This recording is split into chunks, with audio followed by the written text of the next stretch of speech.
বন্ধুরা, আমরা প্রায়ই কোন ধরনের যানবাহনের পূর্বে কোন ধরনের প্রিপোজিশনস বসাবো তা নিয়ে প্রায়ই কনফিউজড হয়ে যাই।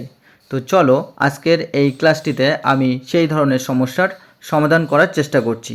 তো আমরা প্রথমে দেখব যে যানবাহন অর্থাৎ ভেহিকেল কোথায় আমরা বসাই এবং কোন ধরনের যানবাহনের পূর্বে কোন ধরনের প্রিপোজিশন বসাই। তো আমরা এখানে অন, ইন এবং বাই তিন ধরনের বা 3 টাইপসের আমরা প্রিপোজিশন রেখেছি। তো প্রথমে আমরা দেখব অন কোথায় কোথায় বসাই।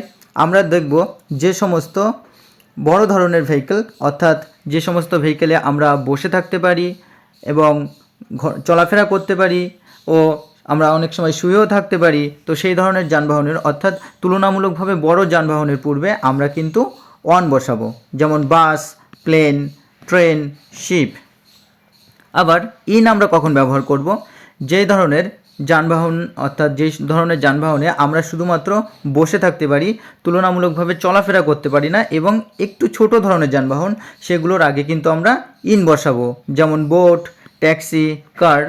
আবার বাই কখন বসাবো? বাই অর্থাৎ আমরা যদি কোনো কিছুর দ্বারা এসেছি বা দ্বারা যাওয়া বোঝায়, তখন কিন্তু আমরা বাই ব্যবহার করব। যেমন এখানে বাই লিখলে by train, by car, by bus, by motorcycle, অর্থাৎ কোনো কিছুর মাধ্যমে যখন আমরা যাই বা আসি তখন কিন্তু আমরা এই বাই প্রিপোজিশনটা ব্যবহার করব। তো চলো এই অন, ইন এবং বাই আমরা সেন্টেন্সে প্রয়োগ করে দেখাই যে কিভাবে আমরা সেন্টেন্সগুলি ইংরেজিতে লিখতে পারি। তো প্রথমে আমরা দেখব, এখানে আছে যে I go to school dash bus. তাহলে কি হবে?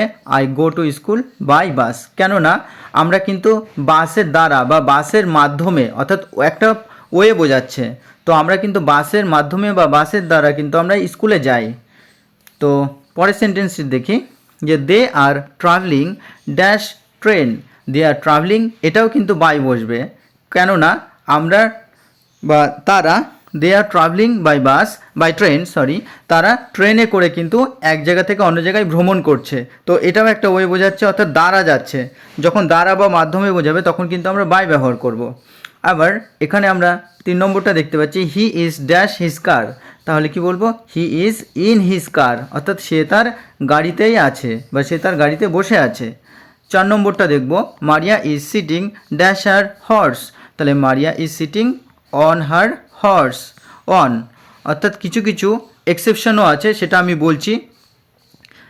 আমরা কিছু কিছু জিনিস পাবো, যেমন হর্স বা বাইসাইকেল বা মোটর সাইকেল, এই ধরনের, অর্থাৎ বাইসাইকেল, মোটরসাইকেল এবং হর্স, এই তিনটি যখন আমরা যানবাহন পাবো অর্থাৎ ভেহিকেল পাবো, তখন কিন্তু আমরা চোখ বন্ধ করে অন বসিয়ে দেবো। আচ্ছা, 5 নম্বর আছে যে আই অ্যাম ড্যাশ প্লেন। তাহলে কি হবে? I am dash a plane. তাহলে প্লেনটা যেহেতু একটু বড় ধরনের, কম্পারেটিভলি অর্থাৎ তুলনামূলকভাবে বড় ধরনের বোঝাচ্ছে যানবাহনকে, এই কারণে কিন্তু আমরা বলবো on plane. I am on a plane, আমি একটি প্লেনে। তো আমরা খুব সুন্দরভাবে এই প্রিপোজিশনের ব্যবহার জানতে পারলাম, কোন কোন যানবাহনের পূর্বে কোন কোন যানবাহনের পূর্বে আমরা প্রিপোজিশন ব্যবহার করব। এবং আশা করি তোমাদের ক্লাসটি ভালো লেগেছে। তো এখন থেকে তোমরা প্রিপোজিশন এইভাবেই বসাবে, আশা করি তোমাদের ভুল হবে না। তো ধন্যবাদ তোমাদেরকে অসংখ্য। যারা দেখছো তাদের লাইক, কমেন্ট, শেয়ার করতে অবশ্যই বলবো এবং বেশি বেশি করে তোমরা শেয়ার করো বন্ধুদের মধ্যে ও সাবস্ক্রাইব করতে ভুলো না এবং চ্যানেলটি ফলো করো। ধন্যবাদ।